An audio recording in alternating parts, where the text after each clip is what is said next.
ਅਮੀਰ ਬਲਾਜ ਟੀਪੂ ਟਰੱਕਾਂ ਵਾਲੇ ਦਾ ਪੁੱਤਰ ਅੱਜ ਉਹਨੂੰ ਕਤਲ ਹੋਇਆ ਤਕਰੀਬਨ 9 ਤੋਂ 10 ਦਿਨ ਹੋਣ ਵਾਲੇ ਆ ਤੇ ਹਜੇ ਤੱਕ ਉਹਦੇ ਕਤਲ ਦਾ ਮਾਮਲਾ ਜਿਹੜਾ ਨਾ ਉਹ ਉਲਝਿਆ ਹੋਇਆ ਵਾ। अस्सलाम वालेकुम। हाँ जी तो प्यारे की हाल आ।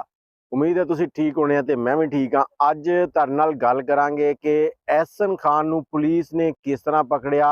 बहुत सारे लोग कह रहे कि उन्हें बाहरों आके जिहड़ा इंटरव्यू दिता वो ओहदी वजह बनिया, लेकिन अज तुहानूं अंदर दे हकायक दसांगे ते नाल ही तुहानूं मैं दसदा जावां कि अज या कल दी डेट दे विच पुलिस जिहड़ी है बाकायदा तौर ते प्रैस कानफ्रेंस करके ये सारा मामला जिहड़ा ना तुहाडे सामने रखण वाली है कि की होया और किस तरह होया।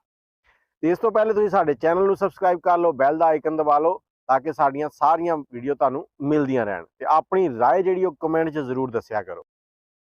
अच्छा, अमीर बलाज दा कतल होया उस तो बाद आंदियां ही बहुत सारे मामलात इहो ਜਿਹੇ ਵੇਖਣ ਨੂੰ ਤੇ ਸੁਣਨ ਨੂੰ ਮਿਲੇ ਜਿਹੜੇ ਸਾਡੀ ਹੋਸ਼ ਗੁੰਮ ਕਰਦੇ ਗਏ ਕਿ ਇਸ ਤਰ੍ਹਾਂ ਵੀ ਹੋ ਸਕਦਾ। ਤੇ ਐਹਸਨ ਖਾਨ ਜਿਹੜਾ ਕਿ ਅਮੀਰ ਬਲਾਜ ਦਾ ਯਾਰ ਨਹੀਂ, ਇਹ ਕਹਿ ਲਓ ਕਿ ਉਹਦੀ ਵਾਲਦਾ ਦਾ ਕਹਿਣਾ ਕਿ ਅਸੀਂ ਇਹਨੂੰ ਆਪਣਾ ਪੁੱਤਰ ਹੀ ਸਮਝਦੇ ਸੀਗੇ, ਸਾਡੇ ਘਰ ਤੱਕ ਸਾਡੀ ਫੈਮਿਲੀ 'ਚ ਆਣਾ ਜਾਣਾ ਸੀ ਇਹਦਾ।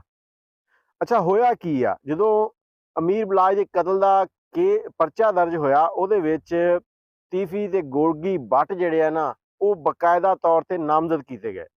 ਜਦੋਂ ਇਹ ਨਾਮਜ਼ਦ ਹੋਏ ਤੇ ਪਤਾ ਲੱਗਿਆ ਕਿ ਤੀਫੀ ਬੱਟ ਜਿਹੜਾ ਆ ਉਹ ਮੁਲਕ ਛੱਡ ਕੇ ਜਾ ਚੁੱਕਿਆ ਤੇ ਗੋਗੀ ਬੱਟ ਜਿਹੜਾ ਉਹ ਰੂਪੋਸ਼ ਹੈ।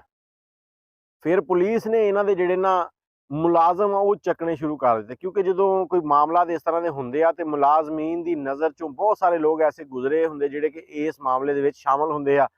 ਉਹਨਾਂ ਨੇ ਇਹਨਾਂ ਦੇ ਮੁਲਾਜ਼ਮ ਚੱਕਣੇ ਸ਼ੁਰੂ ਕਰ ਦਿੱਤੇ। ਸਾਰੇ ਮੁਲਾਜ਼ਮਾਂ ਦੀ ਲਿਸਟ ਗਈ, ਕਿਉਂਕਿ ਜਦੋਂ ਵੱਡੇ ਲੋਕ ਤੇ ਵੱਡੇ ਡੌਨ ਇਹਨਾਂ ਦੇ ਮੁਲਾਜ਼ਮ ਵੀ ਬਹੁਤ ਹੁੰਦੇ ਆ। ਜਦੋਂ ਮੁਲਾਜ਼ਮਾਂ ਦੀ ਲਿਸਟ ਗਈ ਉਹ ਸਾਰੀ ਲਿਸਟ ਵੇਖੀ ਗਈ ਤੇ ਉਸ ਲਿਸਟ ਦੇ ਵਿੱਚੋਂ ਇੱਕ ਬੰਦਾ ਜਿਹੜਾ ਸੀਗਾ ਨਾ ਉਹ ਘੱਟ ਸੀਗਾ। ਪੁਲਿਸ ਨੇ ਜਦੋਂ ਪੁੱਛਗਿੱਛ ਕੀਤੀ ਕਿ ਇਹ ਕੀ ਰੌਲਾ ਆ ਤੇ ਉਹ ਰੌਲਾ ਜਦੋਂ ਨਿਕਲਿਆ ਉਹਨਾਂ ਨੇ ਕਿਹਾ ਜੀ ਇਹ ਬੰਦਾ ਬਾਹਰ ਜਾ ਚੁੱਕਿਆ।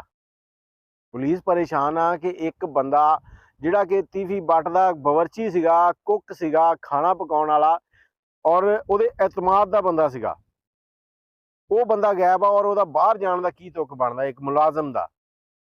ਅੱਛਾ, ਇਸੇ ਤਰ੍ਹਾਂ ਉੱਤੇ ਇਨਵੈਸਟੀਗੇਸ਼ਨ ਚੱਲੀ। ਜਦੋਂ ਪੁਲਿਸ ਨੇ ਆਪਣੇ ਜ਼ਰਾਏ ਤੋਂ 에ਅਰਪੋਰਟ ਵਗੈਰਾ ਜੋ ਵੀ FIA ਨੂੰ ਇਨਕੁਆਇਰੀ ਲਾਈ ਆ ਤੇ ਉਹਨਾਂ ਨੇ ਚੈੱਕ ਕੀਤਾ ਤੇ ਪਤਾ ਲੱਗਾ ਕਿ ਇਹ ਬੰਦਾ ਬਾਹਰ ਨਹੀਂ ਗਿਆ, ਪਾਕਿਸਤਾਨ 'ਚ ਹੀ ਆ। ਫਿਰ ਉਹਦੇ ਜਿਹੜੇ ਡਾਟਾ ਸੀਗਾ ਉਹ ਇਕੱਠਾ ਹੋਣਾ ਸ਼ੁਰੂ ਕਰ ਗਿਆ, ਉਹਦੇ ਮੋਬਾਈਲ ਦੇ ਵਿੱਚੋਂ ਨੰਬਰ ਕੱਢੇ ਗਏ, ਮੁਖਤਲਿਫ ਲੰਬੀ ਕਹਾਣੀ ਆ। ਤੇ ਫਿਰ ਜਦੋਂ ਪਤਾ ਲੱਗਾ ਕਿ ਉਹ ਬਲੋਚਿਸਤਾਨ ਦੇ ਇੱਕ ਇਲਾਕੇ ਦੇ ਵਿੱਚ ਛੁਪਿਆ ਬੈਠਾ, ਉਹਦੀ ਲੋਕੇਸ਼ਨ ਟਰੇਸ ਹੋਈ, ਗੱਡੀਆਂ ਤਿਆਰ ਹੋਈਆਂ, ਅਮਲਾ ਤਿਆਰ ਹੋਇਆ ਤੇ ਉੱਥੇ ਰੇਡ ਕੀਤੀ ਗਈ ਤੇ ਉੱਥੋਂ ਉਹਨੂੰ ਚੱਕਿਆ ਗਿਆ, ਚੱਕ ਕੇ ਲਾਹੌਰ ਲਿਆਂਦਾ।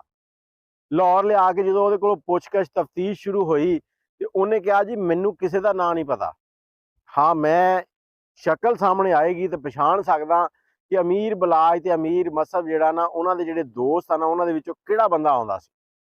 ਅੱਛਾ, ਉਹਨਾਂ ਦੇ ਘਰ ਗਈ ਪੁਲਿਸ, ਉਹਨਾਂ ਨੇ ਅਮੀਰ ਮਸਹਬ ਕੋਲੋਂ ਤਸਵੀਰਾਂ ਮੰਗੀਆਂ। ਉਹਦੀ ਫੈਮਿਲੀ ਨੇ ਅਮੀਰ ਬਲਾਜ ਤੇ ਮਸਹਬ ਦੇ ਜਿਹੜੇ 60-61 ਦੋਸਤ ਸੀ ਨਾ ਉਹਨਾਂ ਦੀਆਂ ਤਸਵੀਰਾਂ ਪੁਲਿਸ ਨੂੰ ਦਿੱਤੀਆਂ, ਜਿਹੜੀਆਂ ਜਾ ਕੇ ਉਸ ਬਾਵਰਚੀ ਨੂੰ ਵਿਖਾਈਆਂ ਗਈਆਂ। ਉਸ ਬਾਵਰਚੀ ਨੇ ਸਾਰੀਆਂ ਤਸਵੀਰਾਂ ਵੇਖਣ ਤੋਂ ਬਾਅਦ ਇਨਕਾਰ ਕਰਤਾ ਕਿ ਇਹਨਾਂ ਦੇ ਵਿੱਚ ਕੋਈ ਬੰਦਾ ਵੀ ਸ਼ਾਮਲ ਨਹੀਂ ਹੈਗਾ ਜਿਹੜਾ ਇੱਥੇ ਤੀਫੀ ਬੱਟ ਜਾਂ ਗੋਗੀ ਬੱਟ ਨੂੰ ਮਿਲਣ ਆਉਂਦਾ ਸੀ। ਪੁਲਿਸ ਪਰੇਸ਼ਾਨ ਹੈ। ਪੁਲਿਸ ਦੁਬਾਰਾ ਫਿਰ ਉਹਨਾਂ ਦੇ ਘਰ ਪਹੁੰਚ ਗਈ ਕਿ ਇਹਨਾਂ ਦੇ ਵਿੱਚ ਬੰਦਾ ਹੀ ਸ਼ਾਮਲ ਕੋਈ ਨਹੀਂ। ਅਮੀਰ ਬਲਾਜ ਦੀ ਵਾਲਦਾ ਕਹਿੰਦੀ ਕਿ ਹੁਣ 1-2 ਬੰਦੇ ਰਹਿ ਗਏ ਆ ਜਿਹੜੇ ਕਿ ਸਾਡੇ ਫੈਮਿਲੀ ਮੈਂਬਰ ਆ, ਉਹ ਇਸ ਤਰ੍ਹਾਂ ਕਰ ਹੀ ਨਹੀਂ ਸਕਦੇ, ਅਸੀਂ ਉਹਨਾਂ ਤੇ ਸ਼ੱਕ ਹੀ ਨਹੀਂ ਕਰ ਸਕਦੇ। ਉਹਨਾਂ ਨੇ ਜਿਹੜੀਆਂ ਤਸਵੀਰਾਂ ਦਿੱਤੀਆਂ ਉਹ ਜਦੋਂ ਗਈਆਂ ਤੇ ਉਹ ਉਹਨੇ ਪਛਾਣੀਆਂ।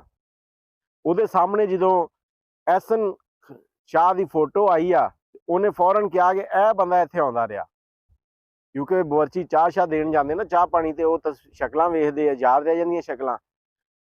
ਉਸ ਤੋਂ ਬਾਅਦ ਜਦੋਂ ਇਹ ਵਾਪਸ ਆਇਆ ਐਹਸਨ ਸ਼ਾਹ ਤੇ ਇਹਦੀ ਲੱਤ ਤੇ ਜਿਹੜੀ ਗੋਲੀ ਲੱਗੀ ਉਹਦੀ ਅੰਦਰ ਦੀ ਕਹਾਣੀ ਇਹ ਹੈ ਕਿ ਜਦੋਂ ਇਹ ਅਮੀਰ ਬਲਾਜ ਦੇ ਘਰ ਜਨਾਜ਼ੇ ਤੋਂ ਬਾਅਦ ਗਿਆ ਤੇ ਉੱਥੇ ਜਿੰਨੇ ਵੀ ਲੋਕ ਜਾ ਰਹੇ ਸੀ ਸਖਤੀ ਨਾਲ ਮਨਾ ਕੀਤਾ ਗਿਆ ਸੀ ਗਾਰਡਾਂ ਨੂੰ ਕਿ ਕਿਸੇ ਵੀ ਬੰਦੇ ਦੀ ਤਲਾਸ਼ੀ ਤੋਂ ਬਗੈਰ ਉਹਨੂੰ ਅੰਦਰ ਨਹੀਂ ਆਉਣ ਦੇਣਾ। ਇਹ ਬੰਦਾ ਉੱਥੇ ਗਿਆ ਤੇ ਉਹਨਾਂ ਦੇ ਨਾਲ ਗਾਰਡਾਂ ਦੇ ਨਾਲ ਜਦੋਂ ਝੜਪ ਹੋਈ ਆ ਤੇ ਉੱਥੇ ਉਹ ਗੋਲੀ ਵੀ ਚੱਲੀ, ਕਹਿੰਦੇ ਕਿ ਉਹ ਗੋਲੀ ਇਹਦੀ ਲੱਤ 'ਚ ਵੀ ਲੱਗੀ। ਇਹ ਉੱਥੇ ਲੈਣ ਕੀ ਗਿਆ? ਕਤਲ ਤੋਂ ਬਾਅਦ ਵੀ ਇਹਦੀ ਪਲੈਨਿੰਗ ਚੱਲ ਰਹੀ ਸੀਗੀ। ਕਤਲ ਤੋਂ ਬਾਅਦ ਇਹਦੀ ਪਲੈਨਿੰਗ ਕੀ ਚੱਲ ਰਹੀ ਸੀਗੀ ਕਿ ਉਹਨਾਂ ਦੇ ਘਰ ਜਾ ਕੇ ਵੇਖਾਂ ਕਿ ਇਹਨਾਂ ਦਾ ਅਗਲਾ ਪਲਾਨ ਕੀ ਚੱਲ ਰਿਹਾ, ਕੀ ਲਾਇਆ ਅਮਲ ਹੋ ਰਿਹਾ, ਕਿਹੜੇ ਬੰਦੇ ਇਹਨਾਂ ਨੇ ਨਾਮਜ਼ਦ ਕਰਤੇ ਆ, ਕਿਹਦੀ ਇਨਵੈਸਟੀਗੇਸ਼ਨ ਹੋ ਰਹੀ, ਉਹ ਸਾਰੀ ਮਾਲੂਮਾਤ ਇਕੱਠੀ ਕਰਨੀ ਤੇ ਅੱਗੇ ਪਹੁੰਚਾਉਣੀ ਤਾਂ ਕਿ ਅਗਲੇ ਬੰਦੇ ਜਿਹੜੇ ਆ ਨਾ ਉਹ ਹੁਸ਼ਿਆਰ ਹੋ ਸਕਣ। ਅੱਛਾ, ਇਹਨੇ ਸਾਰਾ ਕੰਮ ਕਰ ਰਿਹਾ ਸੀਗਾ। ਹੁਣ ਜਦੋਂ ਬਾਵਰਚੀ ਨੇ ਇਹਨੂੰ ਪਛਾਣ ਲਿਆ, ਮੈਂ ਤੁਹਾਨੂੰ ਪਿਛਲੀ ਵੀਡੀਓ 'ਚ ਵੀ ਦੱਸਿਆ ਕਿ ਇਹਨੇ 5 ਕਰੋੜ ਦੇ ਵਿੱਚ ਇੱਕ ਯਾਰ ਦੀ ਜ਼ਿੰਦਗੀ ਦਾ ਸੌਦਾ ਕੀਤਾ, ਜਿਹਦੇ 'ਚੋਂ 50 ਲੱਖ ਰੁਪਏ ਐਡਵਾਂਸ ਟੋਕਨ ਲੈ ਚੁੱਕਿਆ ਆ ਤੇ 50 ਲੱਖ ਤੇ 5 ਕਰੋੜ ਦੇ ਵਿੱਚ ਯਾਰ ਮਰਵਾਤਾ। ਅੱਛਾ, ਜਦੋਂ ਹੁਣ ਬਾਵਰਚੀ ਨੇ ਇਹਨੂੰ ਪਛਾਣਿਆ ਤੇ ਅਮੀਰ ਬਲਾਜ ਦੇ ਘਰ ਦੱਸਿਆ ਗਿਆ ਕਿ ਇਹ ਬੰਦਾ ਉੱਥੇ ਮਿਲਣ ਜਾਂਦਾ ਰਿਹਾ। ਉਹਦੇ ਘਰ ਵਾਲੇ, ਉਹਦੀ ਵਾਲਦਾ ਸਪੈਸ਼ਲੀ ਬੜੀ ਸ਼ੌਕ ਆ ਕਿ ਇਸ ਬੱਚੇ ਨੂੰ ਮੈਂ ਆਪਣਾ ਪੁੱਤਰ ਸਮਝਦੀ ਸੀਗੀ, ਮੈਂ ਇਹਦੇ ਨਾਲ ਕਦੀ ਫਰਕ ਹੀ ਨਹੀਂ ਕੀਤਾ ਸੀਗਾ ਮੇਰੇ ਪੁੱਤਰਾਂ 'ਚ ਤੇ ਇਹਦੇ 'ਚ, ਇਹਨੇ ਸਾਨੂੰ ਇਹ ਡੰਗ ਮਾਰਿਆ। ਅੱਛਾ, ਪੁਲਿਸ ਨੇ ਉਹਨੂੰ ਚੁੱਕ ਲਿਆ, ਚੁੱਕ ਕੇ ਇਨਵੈਸਟੀਗੇਸ਼ਨ ਸ਼ੁਰੂ ਹੋਈ ਤੇ ਇਨਵੈਸਟੀਗੇਸ਼ਨ 'ਚ ਉਹਨੇ ਬੜੀਆਂ ਗੱਲਾਂ ਦੱਸੀਆਂ। ਉਹ ਉਮੀਦ ਹੈ ਕਿ ਇੱਕ ਅੱਧੇ ਦਿਨ ਦੇ ਵਿੱਚ ਪੁਲਿਸ ਤੁਹਾਡੇ ਨਾਲ ਪ੍ਰੈਸ ਕਾਨਫਰੰਸ ਕਰਕੇ ਸਾਰੀ ਡਿਟੇਲ ਜਿਹੜੀ ਆ ਉਹ ਸ਼ੇਅਰ ਕਰੇਗੀ, ਔਰ ਕਰਨੀ ਵੀ ਚਾਹੀਦੀ ਤਾਂ ਕਿ ਲੋਕਾਂ ਦਾ ਪੁਲਿਸ ਦੇ ਉੱਤੇ ਇਤਮਾਦ ਬਹਾਲ ਹੋਵੇ। ਅੱਛਾ, ਇਹਨੇ ਜਿਹੜਾ ਸਾਰਾ ਮਾਮਲਾ ਕੀਤਾ, ਵੇਖੋ ਨਾ ਵੀ ਇਹ ਸਾਰੀ ਸਕੀਮ ਲਾਈ, 1 ਮਹੀਨਾ ਪਹਿਲੇ ਤੋਂ ਪਲੈਨਿੰਗ ਚੱਲ ਰਹੀ ਹੈ ਕਿਸ ਤਰ੍ਹਾਂ ਕਤਲ ਕਰਨਾ, ਕੀ ਮਾਮਲਾ। ਫਿਰ ਇੰਨੀ ਖਾਸ ਜਗ੍ਹਾ ਰੋਜ਼ਾ ਰਸੂਲ ਤੇ ਬੈਠ ਕੇ ਇਹਦੇ ਦਿਮਾਗ ਦੇ ਵਿੱਚੋਂ ਗੰਦ ਨਹੀਂ ਨਿਕਲਿਆ, ਉੱਥੇ ਵੀ ਯਾਰ ਮਾਰ ਵਾਲਾ ਹੀ ਕੰਮ ਕਰੀ ਜਾ ਰਿਹਾ ਆ ਕਿ ਉਹਦੇ ਕੋਲੋਂ ਲੋਕੇਸ਼ਨ ਲੈ ਰਿਹਾ, ਕੀ ਹੋ ਰਿਹਾ ਕੀ ਨਹੀਂ ਹੋ ਰਿਹਾ। ਔਰ ਇਹਨੇ ਦੱਸਿਆ ਕਿ ਅਮੀਰ ਬਲਾਜ ਅਗਰ ਇੱਥੇ ਬਚ ਜਾਂਦਾ ਤੇ ਅਗਲੇ 4 ਪੁਆਇੰਟ ਸੀਗੇ ਜਿੱਥੇ ਉਹਨੂੰ ਕਤਲ ਕੀਤਾ ਜਾਣਾ, ਕਿਉਂਕਿ ਇਹਨੂੰ ਸਾਰੀ ਡਿਟੇਲ ਉਹ ਦੱਸ ਦਿੰਦਾ ਸੀਗਾ, ਬੜਾ ਮੁਤਮਈਨ ਸੀਗਾ ਇਹਦੇ ਤੇ, ਇਹਨੂੰ ਆਪਣਾ ਭਰਾ ਹੀ ਸਮਝਦਾ ਸੀਗਾ। ਉਹ ਇੱਕ ਇਹ ਵਾਹਿਦ ਬੰਦਾ ਸੀਗਾ ਜਿਹਦੇ ਨਾਲ ਆਪਣੀ ਸਾਰੀ ਪਲੈਨਿੰਗ ਸ਼ੇਅਰ ਕਰਦਾ ਸੀਗਾ, ਮੈਂ ਫਲਾਂ ਕੰਮ ਕਰਨਾ, ਫਲਾਂ ਕੰਮ ਕਰਨਾ, ਫਲਾਂ ਕੰਮ ਕਰਨਾ, ਠੀਕ ਆ। ਇਹਨੇ ਉਹ ਸਾਰੀ ਡਿਟੇਲ ਦਿੱਤੀ ਸੀਗੀ ਤੇ ਇਹਦੇ ਮੁਤਾਬਿਕ ਜੋ ਇਹਨੇ ਬੋਲਿਆ ਵਾ, ਕੁਝ ਜ਼ਰਾਏ ਦੱਸ ਰਹੇ ਆ ਕਿ ਇਹਨੇ ਦੱਸਿਆ ਕਿ ਅਮੀਰ ਮਸਹਬ ਜਿਹੜਾ ਨਾ ਉਹ ਵੀ ਟਾਰਗੇਟ ਹੈ, ਉਹਨੂੰ ਵੀ ਕਤਲ ਕੀਤਾ ਜਾਣਾ ਸੀ। ਲੇਕਿਨ ਇਹ ਫੜਿਆ ਗਿਆ ਤੇ ਅਮੀਰ ਮਸਹਬ ਵਾਸਤੇ ਕੋਈ ਥੋੜੀ ਜੀ ਮੁਸ਼ਕਿਲਾਤ ਜਿਹੜੀਆਂ ਉਹ ਘਟ ਗਈਆਂ ਆ। ਬਲਾਜ ਜਿਹੜਾ ਉਹ ਤੇ ਅੱਲਾ ਨੂੰ ਪਿਆਰਾ ਹੋ ਗਿਆ ਤੇ ਅੱਲਾ ਪਾਕ ਉਹਦੀ ਮਗਫਰਤ ਫਰਮਾਏ, ਉਹਦੇ ਘਰ ਵਾਲਿਆਂ ਨੂੰ ਇਹ ਕਹਿ ਲਓ ਕਿ ਸਬਰੇ ਜਮੀਲ ਅਤਾ ਕਰੇ। ਲੇਕਿਨ ਇਹੋ ਜਿਹੇ ਯਾਰ ਮਾਰ ਵਾਸਤੇ ਤੁਸੀਂ ਕੀ ਕਹੋਗੇ? ਇਹਦੇ ਨਾਲ ਕੀ ਹੋਣਾ ਚਾਹੀਦਾ ਜਿਹਨੇ ਐਡੀ ਮੁਖਬਰੀ ਕੀਤੀ ਕਿ ਇੱਕ ਬਚਪਨ ਦਾ ਯਾਰ ਜਿਹਦੇ ਨਾਲ ਉੱਠਣਾ ਬਹਿਣਾ, ਉਹਦੇ ਘਰ ਤੱਕ ਆਣਾ ਜਾਣਾ, 2-3 ਲੋਕ ਸੀਗੇ ਜਿਨ੍ਹਾਂ ਦਾ ਉਸ ਘਰ ਦੇ ਅੰਦਰ ਆਣਾ ਜਾਣਾ ਸੀਗਾ, ਜਿੱਥੇ ਲੋਕ ਦੋਸਤ ਹੈਗੇ ਸੀ ਜਿਹੜੇ ਬੈਠਕ ਤੱਕ ਜਾਂਦੇ ਸੀਗੇ, ਬਾਹਰ ਲੌਨ ਤੱਕ ਜਾਂਦੇ ਸੀ, ਉੱਥੋਂ ਮੁਲਾਕਾਤ ਹੋਈ ਵਾਪਸ ਆ ਗਏ।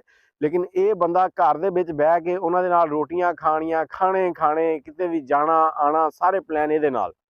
ਲੇਕਿਨ ਇਹਨੇ ਬਸ ਕਹਿ ਲਓ ਕਿ ਯਾਰ ਮਰਵਾਤਾ। ਇਹ ਥੋੜੀ ਜਿਹੀ ਇਨਫੋਰਮੇਸ਼ਨ ਸੀਗੀ ਜਿਹੜੀ ਕਿ ਤਾਜ਼ਾ ਆਈ ਸੀ। ਉਮੀਦ ਹੈ ਤੁਹਾਨੂੰ ਚੰਗੀ ਲੱਗੀ ਹੋਣੀ ਆ। ਔਰ ਇਹਦੇ ਬਾਰੇ 'ਚ ਅਗਰ ਤੁਹਾਡੇ ਕੋਲ ਕੋਈ ਇਨਫੋਰਮੇਸ਼ਨ ਹੈਗੀ ਆ ਤਾਂ ਕਮੈਂਟ 'ਚ ਜ਼ਰੂਰ ਦੱਸਣਾ। ਮੈਨੂੰ ਇਜਾਜ਼ਤ ਦਿਓ, ਦੁਆਵਾਂ ਯਾਦ ਰੱਖਣਾ। ਅੱਲਾ ਹਾਫਿਜ਼।